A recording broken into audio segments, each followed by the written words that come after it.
Assalamualaikum warahmatullahi wabarakatuh. Nama saya Linda Khairatul Rahmah, NIM U 2019-1005. Di sini saya akan menjelaskan sedikit tentang tokoh Farid Esak. Yang pertama di sini saya akan menjelaskan tentang biografi beliau, Farid Esak. Farid Esak adalah seorang cendekiawan di dunia Islam yang berada di wilayah pergaulan akademika yang baik di lingkungan muslim maupun non-muslim. Beliau sangat terkenal dengan kegigihannya dalam mengaplikasikan ilmunya. Ia juga merupakan cendekiawan yang memiliki latar belakang pendidikan, kombinasi yang pendidikannya itu dimulai di Pakistan dan Inggris, menjadikannya kompeten untuk memiliki dua dunia barat dan timur, syarat subjektif profesional hingga mengantarkan dirinya sebagai cendekiawan yang sangat kuat. Kecenderungan yang sangat menekankan pada wilayah prakis liberatif menjadi karakteristik tersendiri pada metode pemikirannya. Berangkat dari realitas kehidupan sosial politik yang mengitarinya, ia berhasil mengkonstruksikan pemikiran sehingga dengan konteks yang dibutuhkan oleh lingkungan. Hal inilah yang menjadi kelebihan dari Farid Esak yang tidak banyak dimiliki oleh pemikir maupun aktivis lainnya. Farid Esak lahir pada tahun 1959 di sebuah daerah di Cape Town, Afrika Selatan. Beliau memiliki 5 saudara kandung.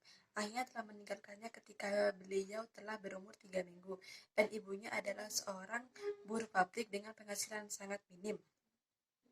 Kehidupan Farid Esak penuh dengan kepribadian dan ketertindasan di daerah kelahirannya.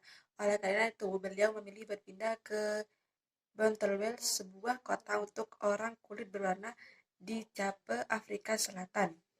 Yang kedua di sini saya menjelaskan tentang pendidikan beliau. Pada usia 7 tahun, Esak telah memulai menancapkan keinginannya kuatnya untuk menjadi seorang pemimpin agama yang sangat besar. Dalam gambaran yang ia bubuhkan dalam karya Quran Liberation and Pluralism, Esak telah mengenal dan bersentuhan dengan tradisi kehidupan yang plural semenjak kecil, namun juga sangat religius di ramah keagamaan. Di sela-sela aktivitas pendidikannya, Farid Esak masih sempat meluangkan waktunya untuk aktif di berbagai organisasi yang ia ikuti. Dan pada tahun 1974, Esak mendapatkan beasiswa untuk belajar teologi selama 8 tahun di Pakistan. Ia kemudian masuk lembaga scholarship atau lembaga tinggi yang ia tempuh terpisah, yakni Jamiah Ulum Al-Islamiyah dan Jamiah Al-Alamiyah Al-Islamiyah, Pakistan.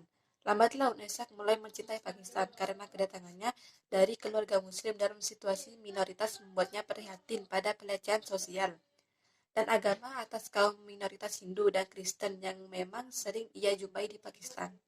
Dan puncaknya itu pada tahun 1984, Esak bersama 3 orang sahabat karibnya mendeklarasikan organisasi gerakan bernama The Church of Islam dengan Esak sebagai koordinator nasionalnya. Organisasi ini menjadi motor penggerak bagi Esak bukan hanya di bidang intelektual, melainkan juga menjalankan aktivitas sosial politik.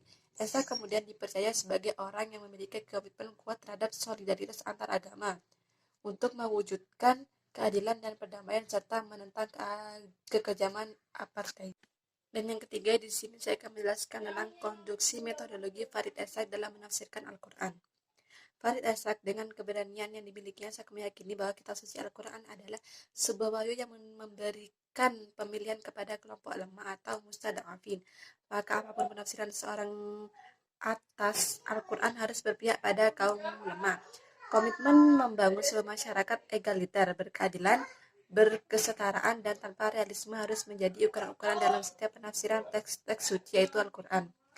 Dalam rentang kehidupannya di Afrika Selatan, terutama pada masa politik apartheid, politik berdasarkan ras, telah memberikan wawasan kemanusiaan, horizon of humanity bagi Esak. Kekecilan pada sejumlah dogma keagamaan yang dijadikan legitimasi untuk melanggengkan penindasan dan kejemuannya terhadap kalangan konservatif yang tidak mau melihat keyanjalan bahwa sebuah masalah realisme dan sikap eksklusif yang berkembang di antara penganut agama-agama tidak akan memberikan solusi bagi masyarakat Afrika Selatan agar terlepas dari genggaman politik apartheid. Dan yang terakhir di sini saya akan menjelaskan tentang pemikiran Farid Esak mengenai Al-Quran. Pemikiran Farid Esak tentang Al-Quran. Sebagai seorang pemikir Muslim, Farid Esak menjadikan Al-Quran sebagai dua dasar pemikiran dan sumber utama menginspirasinya. Pandangan Esak tentang Al-Quran sepenuhnya menyatu dalam pribadinya dengan perkembangan intelektual dan spiritualnya. Ketika menghadapi gempuran ketidakadilan dan penindasan, konsepsi Esak tentang Al-Quran seluruhnya berangkat dari kontemplasi dan refleksinya terhadap keadaan sosial politik di Afrika Selatan. Sementara terkait dengan fungsi Al-Quran, Ishaq mencoba memahaminya secara lebih konseptual. Al-Quran sebagai wahyu yang ditujukan kepada seluruh umat manusia membuat Ishaq harus dipahami secara berbisik dan komprehensif, karena bagaimanapun Al-Quran sebagai teks tidak dapat berbicara sendiri. Ishaq sangat memahami ini, sehingga menurut Ishaq Al-Quran harus dipandang sebagai mitra dialog yang di dalamnya terdapat petunjuk-petunjuk kehidupan. Bagi Ishaq, Al-Quran harus kembali dihidupkan dan spiritnya dari awal, yakni Al-Quran sebagai alat pembebasan. Cukup sekian penjelasan dari saya. Apabila ada kesalahan mohon dimaafkan. Wassalamualaikum warahmatullahi wabarakatuh.